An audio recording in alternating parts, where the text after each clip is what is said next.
Hello, my name is Areli Beltran, and today I will be talking about water pollution and the law.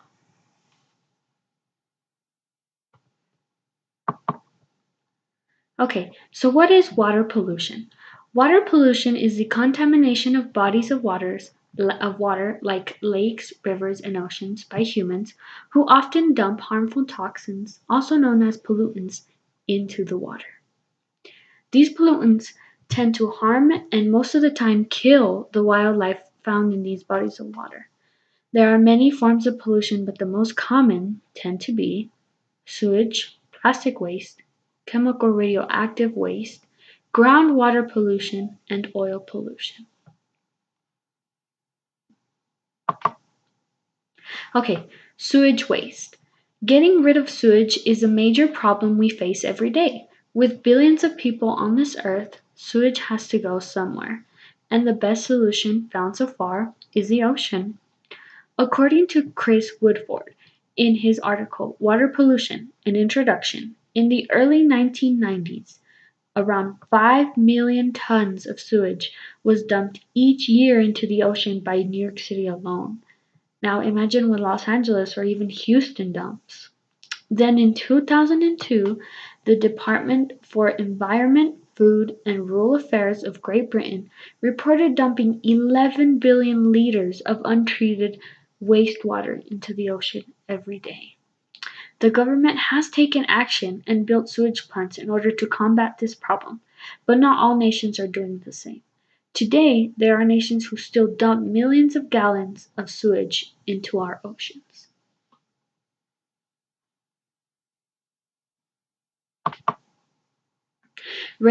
Chemical and radioactive waste. In the early 20th century, it was estimated that nearly 500,000 tons of toxic chemicals like PBCs, heavy metals like lead and mercury, were discharged into our environment, killing and poisoning both humans and animals. Radioactive waste is seen with greater alarm because even small amounts can cause cancer and many other illnesses. According to Woodford, European nuclear plants like Sellafield, which is located off the coast of Great Britain, and Cap-la-Hue in France have been known to dump nuclear waste into the ocean. Neighboring countries like Norway have tried to take action against them because they're receiving the radiation that they are dumping. Laws and regulations have been passed all around the world today to prevent chemicals and radioactive waste from being released into the ocean.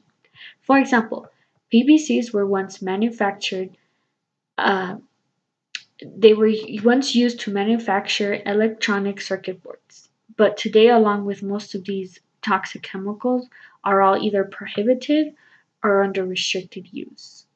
Nuclear waste plants like WPP, also known as WIPP, in Carlsbad, New Mexico, have been built to hold radioactive waste rather than dumping it into our oceans.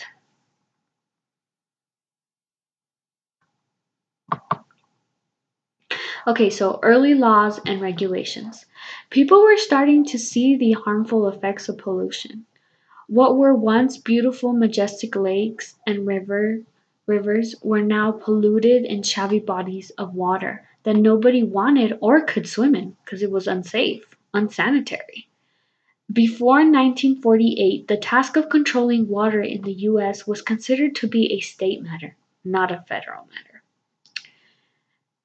Local state governments were starting to see the harmful effects of pollution, then so local laws were passed and public health meetings were held to address these issues. And these were the earliest meetings and laws passed by states. In December 1919, a group of sanitary engineers attended a public health meeting in New Orleans. This was the first time this issue was addressed. Then in 1922, the Committee of Limitation and Control of Chlorination of Water was concerned with the efficiency of chlorination practice and drinking water. Then in 1924, The Iowa Stream and Lake Pollution Law was passed, which prohibited the throwing of dead animals, night soil, and garbage into bodies of water. By 1946, 21 states had pollution and water control laws. Then finally, in 1948, we got the federal government finally stepped in and created the Federal Water Pollution Control Act, which today is commonly known as the Clean Water Act. It was the first consistent federal program that focused on keeping America's water clean. The main goal of this act was to clean up water pollution, sewage plants, and to prevent further pollution. This act created the United States Environmental Protection Agency, also known as the EPA, which was created to enforce this act. National water quality standards were established for the first time in history. Federal grants were given to states in an effort to create municipal wastewater plants and facilities. Jobs were also created. Then the Federal Water Pollution Control Act was actually revised in 1972 and renamed the Clean Water Act. It regulated and made the discharge of certain pollutants into the water unlawful unless a permit was obtained. So when they revised it, they made it more clear on what could and what could not be dumped into our waters. And then it gave the EPA more authority to enforce and implement pollution and control programs. It also was given more funding by the government, which is really good. Now, we had the Clean Water Act, but what was to happen next, the federal government was not prepared for.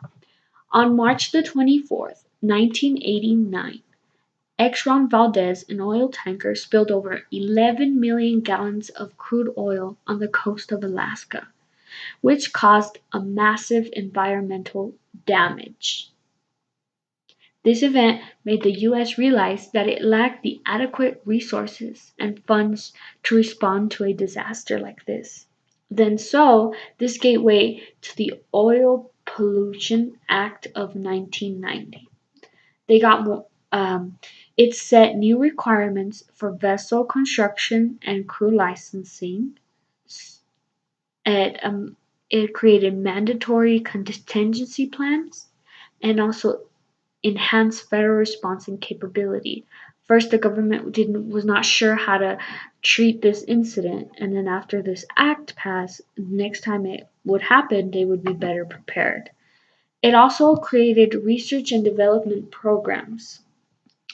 Now, in the Oil Pollution Act, there is a section called the Oil Spill Liability Trust Fund that states the operator is responsible for coast cleanup, containment, and damages.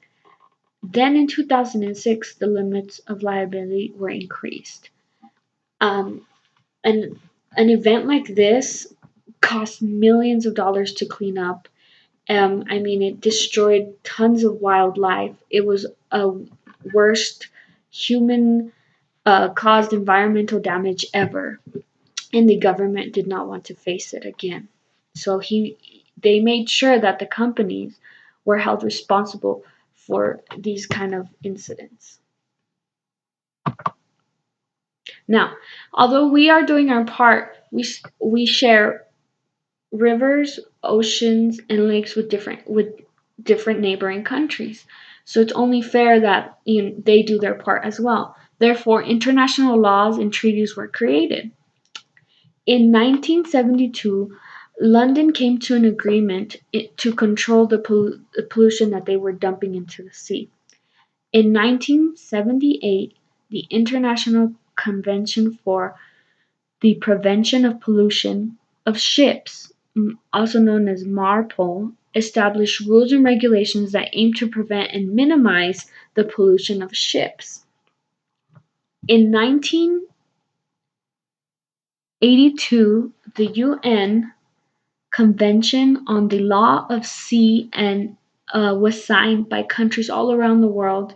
It established the responsibility nations have to the ocean, rules, regulations in regards to business, and the management of marine life. Then in 1998, OSPAR Convention for Protection of Marine Environment of the Northeast Atlantic, mainly signed by European countries, treaty was made to combat pollution in the Atlantic Ocean. So the world is coming together to clean up our water, our oceans.